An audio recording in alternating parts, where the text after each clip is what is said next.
आज second class है rotational dynamics का। तो शुरू करते हैं सेंट्रीपिटल फोर्स से। हमें यह पता है कि कोई भी ऑब्जेक्ट स्ट्रेट पाथ में मोशन करती है अनटिल अनलेस जब तक उस पर एक्स्ट्रा फोर्स ना लगे। मान लीजिए हमने इसके ऊपर एक 90 डिग्री का फोर्स लगाया, फोर्स विद द 90 डिग्री, तो क्या होगा? तो इसका आंसर है ये एक सर्कुलर पाथ में मूव करने लगेगा। ठीक है, तो हमें यह पता चला कि बॉडी तब सर्कुलर पाथ में मूव करती है जब उसके ऊपर एक 90 डिग्री का फोर्स लगता है। तो क्या सर्कुलर पाथ में मूव करने के लिए सिर्फ एक बार 90 डिग्री लगनी चाहिए? तो आंसर है नहीं, हर बार, हर सेकंड पर, हर पॉइंट पर एक 90 डिग्री का फोर्स लगना चाहिए, तब जाकर वो एक सर्कुलर पाथ लेती है।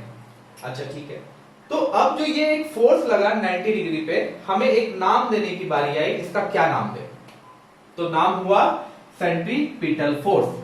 तो हमने एक रूल बना लिया कि कोई ऑब्जेक्ट अगर राउंड मूव कर रही है, अगर एक सर्कुलर पाथ ले रही है, तो किस फोर्स के वजह से ले रही है? तो आंसर है सेंट्रीपिटल फोर्स के वजह से ले रही है। क्या सेंट्रीपिटल फोर्स जब भी लगता है तो पूरा एक सर्कल बनाना जरूरी है? तो इसका आंसर है नहीं। जैसे कि यहां पर एक पूरा सर्कल है, तो यहां पे हर एक पॉइंट पे सेंट्रीपिटल फोर्स लग रहा है, लेकिन अगर यहां पर हाफ सर्कल है तो यहां से लेके यहां तक सेंट्रीपिटल फोर्स लगा है। अगर कोई बॉडी यहां से यहां तक ऐसी मूव कर रही है, सिर्फ इतना पार्ट ऑफ सर्कल मूव कर रही है, तो हम कहेंगे यहां से लेकर यहां तक सेंट्रीपिटल फोर्स लगा है। एक और एग्जांपल, कोई बॉडी, कोई गाड़ी सीधी जा रही है और एक टर्न आया और टर्न के बाद वो मूव कर गई और मूव करने के बाद फिर से वापस सीधी चलने लगी, तो यहां से लेकर यहां तक का जो पार्ट है किस फोर्स की वजह से हुआ है? तो इसका आंसर है सेंट्रीपिटल फोर्स की वजह से। ओके, अब देखते हैं कि इसका नाम सेंट्रीपिटल ही क्यों पड़ा। तो जब आप देखेंगे तो मैंने आपको बताया था कि हर बार 90 डिग्री का फोर्स लगता है। किस पर? इंटेंशन ऑफ मोशन पे। जैसे कि बॉडी यहां जाना चाहती है, हमने 90 डिग्री का फोर्स लगा दिया। बॉडी यहां जाना चाहती है, हमने एक 90 डिग्री का फोर्स लगाया। बॉडी यहां जाती है तो हमने एक 90 डिग्री का फोर्स लगाया, और ये जहां पर जाकर मिलती है वो एक सेंटर होता है सर्कल का। इस एग्जांपल में देखें, यहां पे तो पूरा सर्कल नहीं बना है, लेकिन ये पॉइंट जहां पर भी जाके मिलेगा 90 डिग्री बना बना के, वो इस पर्टिकुलर पार्ट का एक सर्कल होगा और सर्कल का सेंटर होगा वो पार्ट। इसीलिए ये नाम आया आपका सेंट्रीपिटल फोर्स। अच्छा, सेंट्रीपिटल नाम का कोई रियल फोर्स होता है क्या? अच्छा, रियल पूछने का मतलब ये है कि क्या वाकई में सेंट्रीपिटल फोर्स ही होता है इस सब के पीछे, या सेंट्रीपिटल फोर्स के पीछे भी कोई फोर्स छुपा हुआ होता है? तो इसका आंसर है सेंट्रीपिटल फोर्स के पीछे भी फोर्स छुपा हुआ होता है। फॉर एग्जाम्पल, आपने देखा होगा सन के चारों तरफ अर्थ चक्कर लगाती है। रीजन क्या है? ग्रेविटेशन फोर्स, इसी की वजह से चक्कर लगाती है। हमें यह भी पता है कि अगर कोई भी चीज सर्कुलर घूम रही है तो वो कौन सी फोर्स हुई? सेंट्रीपिटल फोर्स हुई। और यहां पर सेंट्रीपिटल फोर्स का रोल कौन अदा कर रहा है? तो आंसर है ग्रेविटेशन फोर्स। उसी तरीके से किसी रास्ते से आप जा रहे हैं और गाड़ी टर्न लेती है, तो जब ये टर्न लेती है, एक सर्कुलर मोशन करती है, तो सेंट्रीपिटल फोर्स लगता है। लेकिन इस सेंट्रीपिटल फोर्स के पीछे कौन छुपा हुआ है? तो आंसर है फ्रिक्शन छुपा हुआ है। एक बॉल को आपने रस्सी से बांधी और चारों तरफ घुमाया, कौन सा फोर्स है? सेंट्रीपिटल फोर्स है। लेकिन सेंट्रीपिटल फोर्स के पीछे कौन छुपा हुआ है? तो इसका आंसर है टेंशन फोर्स छुपा हुआ है। तो इसी तरीके से हम ऐसा कह सकते हैं centripetal force is a adjective force. मतलब कि सेंट्रीपिटल फोर्स एक पोस्ट है और उस पोस्ट पे अलग अलग फोर्स आके अपना अपना काम करके जाते हैं। सन के केस में ग्रेविटेशन काम करके चला गया, बॉल हमने घुमाया, टेंशन काम करके चला गया, रोड अगर ऐसी टर्न हुई तो वहां फ्रिक्शन काम करके चला गया। तो ऐसे ऐसे फोर्स होते हैं। चलिए, जब रियल फोर्स के बारे में बातें आई हैं तो थोड़ा आपसे फंडामेंटल फोर्स के बारे में भी पूछ लूं। आपको पता है फंडामेंटल फोर्स 4 तरह के होते हैं: gravitation force, electromagnetic force, weak nuclear force, strong nuclear force. आपने आज तक इतने सारे फोर्स पढ़े हैं, बहुत सारे फोर्स पढ़ के आपको अलग अलग तरह का कंफ्यूजन होता होगा, ये फोर्स कहां से आया, वो फोर्स कहां से आया। तो इसका आंसर है वो सारे फोर्स इन चारों फोर्स से आते हैं। तो अब आपके लिए क्वेश्चन ये है कि जब आप रोड से मुड़ते हैं तो फ्रिक्शन फोर्स लगता है। ये फ्रिक्शन फोर्स इन चार फंडामेंटल फोर्स में कौन सा फोर्स है? फंडामेंटल फोर्स का मतलब ये होता है कि वैसा फोर्स जिसके पीछे कोई दूसरा फोर्स ना छुपा हो, उसे हम फंडामेंटल फोर्स कहते हैं। इसका मतलब ये हुआ कि फ्रिक्शन के पीछे कोई और फोर्स छुपा हुआ है। तो आप मुझे कमेंट सेक्शन में जरूर बताएं कि फ्रिक्शन के अंदर कौन सा फोर्स इन चारों में से छुपा हुआ है। Okay, now come to the centrifugal force. Okay, अच्छा, इससे पहले सेंट्रीपिटल फोर्स का जो फॉर्मूला होता है वो होता है mv²/r। अच्छा, कोई भी फोर्स का क्या फॉर्मूला होता है? F = ma, ये तो आपको पता ही होगा, मास उस ऑब्जेक्ट का एक्सेलरेशन। तो सर्कुलर मोशन के लिए A क्या होता है? वो होता है v²/r। यहां पे r क्या है? r होता है रेडियस, v होती है वेलोसिटी, और मास, ये जो ऑब्जेक्ट बंधा हुआ होता है ना, जो भी ऑब्जेक्ट चारों तरफ चक्कर काट रहा है, जैसे सन की चारों तरफ कौन चक्कर काट रहा है? अर्थ। तो वहां पे मास किसका हुआ? अर्थ का हुआ। तो ये F = ma, m × v²/r।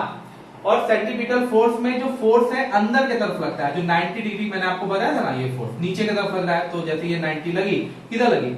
अंदर की तरफ जाके लगी। इसीलिए अंदर तरफ के डायरेक्शन को हम माइनस से डिनोट करते हैं, जो बाहर लगेगा उसे हम पॉजिटिव से डिनोट करते हैं। अगर मैग्नीट्यूड के बारे में बात करें तो उसमें डायरेक्शन नहीं होता है, तो हम डायरेक्ट mv²/r लिख सकते हैं मैग्नीट्यूड के लिए। ओके, ठीक। Now centrifugal force. ओके, मान लीजिए कि एक सर्कुलर मोशन हो रहा है, ऑब्जेक्ट यहां पर है, ऑब्जेक्ट को ये सेंटर अपने तरफ खींच रहा है mv²/r के फोर्स से, लेकिन तब भी ये ऑब्जेक्ट अंदर की तरफ नहीं जा रहा। क्यों नहीं जा रहा? कोई तो ऐसा फोर्स है जो इसे बाहर की तरफ लेके जाना चाहता है, जिसकी वजह से ये कॉन्स्टेंटली एक ही डायरेक्शन पे मूव कर रहा है। कौन है वो फोर्स? कुछ और एग्जांपल के तौर पे समझिए। जैसे कि आप बस में बैठे हैं, बस ऐसी जा रही है और ऐसे टर्न होती है, तो आप किधर की तरफ मुड़ते हैं? इधर की तरफ या उधर की तरफ? तो आप ध्यान देंगे, जब ऐसे टर्न होती है तो आप उधर की तरफ मुड़ते हैं। ये तो बहुत अजीब सी बात हो गई। फोर्स आपको अंदर की तरफ खींच रहा है, फ्रिक्शन का फोर्स, लेकिन आप जा उस तरफ रहे। क्यों? इसका मतलब ये हुआ कि अपोजिट साइड में भी एक इक्वल एंड अपोजिट फोर्स लग रहा है, उसे हम कहते हैं सेंट्रीफ्यूगल फोर्स। अगर ये माइनस में है तो इसे हम कहेंगे +mv²/r। कुछ और एग्जांपल के तौर पे समझते हैं। अगर वॉशिंग मशीन में देखें तो ड्रायर में क्या होता है, जब कपड़े सूखने को डालते हैं और जब कपड़ा सूख जाता है तो कपड़े चारों तरफ हो जाते हैं, सेंटर में नहीं रहते, चारों तरफ चिपक जाते हैं। तो कौन सा ऐसा फोर्स है जो उनको बाहर की तरफ लेके जा रहा है? तो आंसर है सेंट्रीफ्यूगल फोर्स।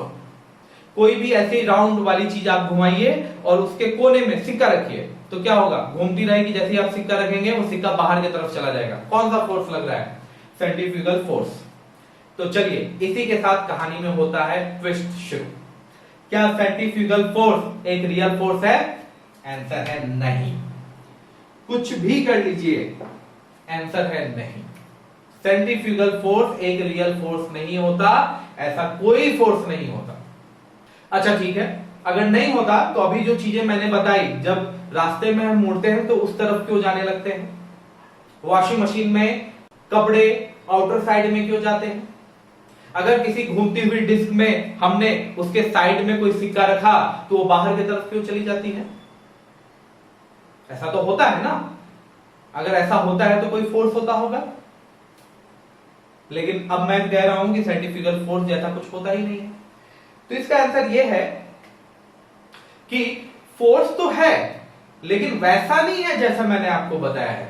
सेंट्रीफ्यूगल फोर्स जैसा नहीं है, कोई और अलग अलग तरह के फोर्स है, लेकिन सेंट्रीफ्यूगल फोर्स नहीं। सेंट्रीफ्यूगल फोर्स इसीलिए आया ताकि आपको समझने में आसानी हो। ये सारे जो एग्जांपल्स है, अगर मैं आपको सेंट्रीपिटल फोर्स के रिस्पेक्ट में समझाऊं, जैसे कि सेंट्रीपिटल फोर्स लग रहा है तो इसके रिएक्शन में कुछ फोर्स लग रहा है, या नहीं तो ये ऑब्जेक्ट यहां पर मूव कर रहा है, इसका अपना कुछ वेट होता होगा, तो यहां पे mg फोर्स लग रहा है। ये किसी वेलोसिटी में है तो इस वेलोसिटी की वजह से कुछ फोर्स जनरेट हो रहा होगा। ये कुछ फ्रिक्शन क्रिएट कर रहा होगा तो उस फ्रिक्शन के वजह से कोई फोर्स क्रिएट कर रहा होगा। अगर मैं इतने सारी चीजों को मिक्स करके आपको समझाऊं तो क्या आपके समझने के लिए आसानी होगा? आंसर है नहीं। तो इसीलिए हमने क्या किया, एक फोर्स बना लिया, एक फेक फोर्स ले लिया, जिससे हम इन सारी चीजों को बहुत ही आसानी से हम एक्सप्लेन कर देते हैं, सॉल्व कर देते हैं। ये पहला फायदा। दूसरा फायदा ये होता है कि अगर हम इन सारे फोर्सों को, अलग अलग फोर्सों को ना लेकर एक ऐसा फोर्स ले लें तो दूसरे फोर्स को भी डिफाइन करना आसान होगा। मतलब इसका फ्रेम ऑफ रेफरेंस लेके हमने अगर चीजों को सॉल्व किया तो हम बाकी फोर्स को भी आसानी से डिफाइन कर सकते हैं, बना सकते हैं। इसीलिए हमने सेंट्रीफ्यूगल फोर्स का यूज किया। इसीलिए चूंकि ये फेक फोर्स है, इसलिए हम इसे कहते हैं सूडो फोर्स। ओके, अच्छा एक तो एग्जांपल देता हूं जिससे आपको और अच्छी तरह से क्लियर हो जाएगा कि क्यों ये फेक फोर्स है। ओके, मान लीजिए ये ऑब्जेक्ट चारों तरफ घूम रहा है इस सर्कल से, और मैंने इसे रस्सी से बांध के रखा है, ऐसा ऐसा घुमाते हैं हम लोग, ये घूम रहा है चारों तरफ। अचानक से जब ये घूम रहा था, मूव हो रहा था, हमने यहां से रस्सी कट कर दी, क्या होगा? अभी तक हमने ये पढ़ा था कि सेंट्रीफ्यूगल फोर्स इसके इक्वल और अपोजिट लगता है। तो क्या बॉल ये रस्सी कटने के बाद इधर जानी चाहिए? जाती है क्या? आंसर है नहीं, नहीं जाती, इधर जाती है। इससे हमें यह पता चलता है कि हमने जो फोर्स और डायरेक्शन बताया था वो गलत है। दूसरा, ये जो फ्रेम ऑफ रेफरेंस हमने लिया था सेंट्रीपिटल फोर्स का, जैसे ही सेंट्रीपिटल फोर्स खत्म, सेंट्रीफ्यूगल फोर्स खत्म। फिर से देखिए, ऑब्जेक्ट यहां पर था, ऑब्जेक्ट का इंटेंशन क्या होता है? हमेशा सीधा मूव करना। तो ये सीधा मूव करना चाहता है, लेकिन ये रस्सी इसे वापस खींच लेती है सर्कुलर मोशन करने के लिए। अभी हमने इस रस्सी को कट कर दिया, ये क्या हो जाएगा? ये सीधी चली जाएगी, ये इधर नहीं जाएगी। इसका मतलब ये है कि सेंट्रीपिटल फोर्स एक फेक फोर्स है और यहां पर वो फोर्स नहीं लग रहा। ठीक है, एक इस तरीके से हमारा ये कॉन्सेप्ट क्लियर होता है। दूसरा, हम हमेशा ये कहते हैं कि कोई भी ऑब्जेक्ट के चारों तरफ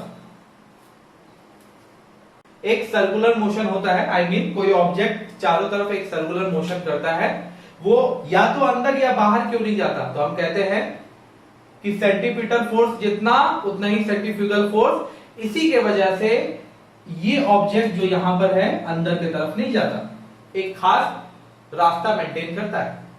चलिए आइए इसकी सच्चाई को देखते हैं। ऑब्जेक्ट को इधर जाना था, ऑब्जेक्ट किधर गया? इधर गया। अब आप मुझे देखकर बताइए, क्या ऑब्जेक्ट अंदर की तरफ गया कि नहीं गया? तो आंसर है यस, गया। यहां पर देखिए, डिस्टेंस दूर था, ये डिस्टेंस कम है, तो सेंटर की तरफ गया कि नहीं गया? गया। यहां देखिए, ऑब्जेक्ट यहां से यहां जाना चाहता था, लेकिन वो यहां नहीं गया, यहां गया। तो सेंटर की तरफ मुड़ा कि नहीं मुड़ा? मुड़ा। इस दो एग्जांपल से हम ज्यादा अच्छी तरह से समझ सकते हैं कि सेंट्रीफ्यूगल फोर्स एक फेक फोर्स है। चीजों को समझाने के लिए, चीजों को बताने के लिए, जल्दी समझ में आने के लिए हम लोग सेंट्रीपिटल फोर्स का यूज करते हैं, और कभी कभी दूसरे फोर्स को भी आसानी से निकालने के लिए हम सेंट्रीफ्यूगल फोर्स के फ्रेम ऑफ रेफरेंस का इस्तेमाल करते हैं। अगर आपसे कोई पूछे कि सेंट्रीफ्यूगल फोर्स क्या रियल फोर्स होता है, कोई आपसे कितना भी क्वेश्चन पूछे, कैसा भी तर्क दे, आंसर आपका क्या होगा? नहीं होता है।